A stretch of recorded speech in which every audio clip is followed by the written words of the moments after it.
Hi అండి, నేను మీ ఏలూరు అల్లు. ఈరోజు మనం ఒక చిన్న ఎక్స్పెరిమెంట్ చేస్తామండి. ఆ ఎక్స్పెరిమెంట్ ఏంటంటే మన శరీర భాగాలకి మనం ఎటువంటి ఫుడ్ ఇస్తున్నాము, అంటే తినాల్సింది ఏంటి, తినకూడదు ఏంటి, అది ఏ విధంగా, ఒకవేళ తినకూడదు మన బాడీ మీద ఎటువంటి ఎఫెక్ట్ ఇస్తుంది, తినాల్సింది మన బాడీకి ఏ విధంగా ఉపయోగపడుతుంది, ఎటువంటి ఆహారం మన బాడీని ఏ విధంగా పాడు చేస్తుంది, ఎలా పాడు చేస్తుంది అని చిన్న ఎక్స్పెరిమెంట్తో చేద్దాం అనుకున్నానండి. ఎక్స్పెరిమెంట్లో భాగంగా నేను వాటర్ని ఆయిల్ని తీసుకుంటున్నానండి. ఆయిల్ని ఇక్కడ వాటర్ అనే దాన్ని నేను ఏ విధంగా తీసుకున్నానంటే, దాన్ని ఒక కెమికల్ సంథింగ్ ఏదో ఒక దాన్ని అనుకోండి. అంటే కెమికల్ ఫుడ్, లేదంటే బయట ఫుడ్, తినకూడని ఫుడ్ అని అనుకోండి. అలాగే ఆయిల్ అంటే మన బాడీకి కావాల్సిన విటమిన్స్, మినరల్స్ అని అనుకోండి. అంటే జస్ట్ అనుకోండి. నిజానికి చెప్పాలంటే వాటర్ అనేది చాలా ఇంపార్టెంట్ ఐటమ్, నేను కాదంటలేదు. కాకపోతే ఏంటంటే మన బాడీని ఏ వస్తువు ఎలా పాడు చేస్తుందని జస్ట్ చిన్న ఎక్స్పెరిమెంట్ రూపంలో తెలుసుకోవడానికి మాత్రమే ఈ ఎక్స్పెరిమెంట్ చేస్తాను. వాటర్ చెడ్డదని నా ఉద్దేశం కాదండి. ఫస్ట్ కెమికల్ ఫుడ్, తినకూడని ఆహార పదార్థాలు, డైజెస్ట్ కాని ఆహారం గురించి చూద్దామండి.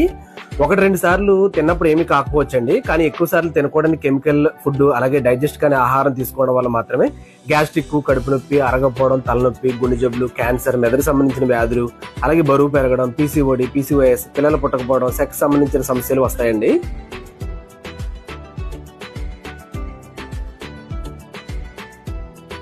ఇప్పుడు విటమిన్స్, మినరల్స్, పోషక పదార్థాల గురించి చూద్దామండి. ఇవి ఎంతగా కావాలో అంతగా మన శరీరానికి ఇవ్వడం వల్ల ఏదైనా కెమికల్ ఫుడ్, డైజెస్ట్ కాని ఆహారం, తినకూడని ఆహారం వల్ల వచ్చే సమస్యల నుండి మనల్ని మనం కాపాడుకోవచ్చండి. ఎప్పుడైతే విటమిన్స్, మినరల్స్, ఇంకా పోషక పదార్థాలతో కూడిన ఆహారాన్ని మనం తీసుకోవడం వల్ల రెసిస్టెన్స్ పవర్ వస్తుందండి. అలాగే ఇమ్యూనిటీ పవర్, అలాగే ఇంకా గుండె, మెదడు, ఇతర భాగాలకు సంబంధించిన వాటినన్నింటినీ కూడా మనం ఆరోగ్యంగా ఉంచినట్లేనండి. ఆయిల్ మీద మళ్ళీ నేను నీళ్లు వేస్తున్నానండి. అంటే ఇక్కడ ఆయిల్ అంటే విటమిన్స్ అనుకోమన్నాను, అలాగే వాటర్ అంటే కెమికల్ ఫుడ్ అనుకోమన్నాను. విటమిన్స్, మినరల్స్ ఏవైతే మన బాడీకి కావాల్సిన పోషక పదార్థాలు అందించిన కొంతకాలం తర్వాత ఒకవేళ మన కెమికల్ ఫుడ్ తిన్నా కూడా మనకి పెద్దగా ఏమీ ఎఫెక్ట్ అవ్వదండి. మళ్ళీ కెమికల్ ఫుడ్ కంటిన్యూ చేయడం వల్ల ఏమవుతుందంటే మళ్ళీ మన ఆర్గన్స్ అనేవి పాడవుతుంటాయి. అయితే మనం ఏదైతే పోషక పదార్థాలు తిన్నామో అవి తినడం వల్ల ఏంటంటే ఒకవేళ మనం పొరపాటుగా తిన్న ఏదైనా కెమికల్ ఫుడ్ కావచ్చు, ఏదైనా కూడా మన ఆర్గాన్స్ని ఏ ప్రాబ్లంలో పెట్టకుండా ఉంటాయండి.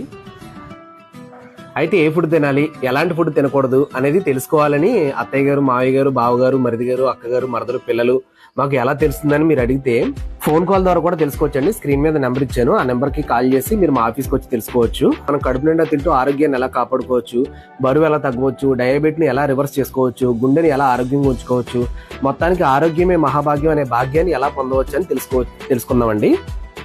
ఇలాంటి ఇంకా ఎన్నో విషయాలు తెలుసుకోవడానికి చూడడం మాత్రమే కాకుండా మీ ఏలూరు అల్లుడిని ఫాలో చేయండి, సబ్స్క్రైబ్ చేయండి, లైక్ చేయండి, షేర్ చేయండి.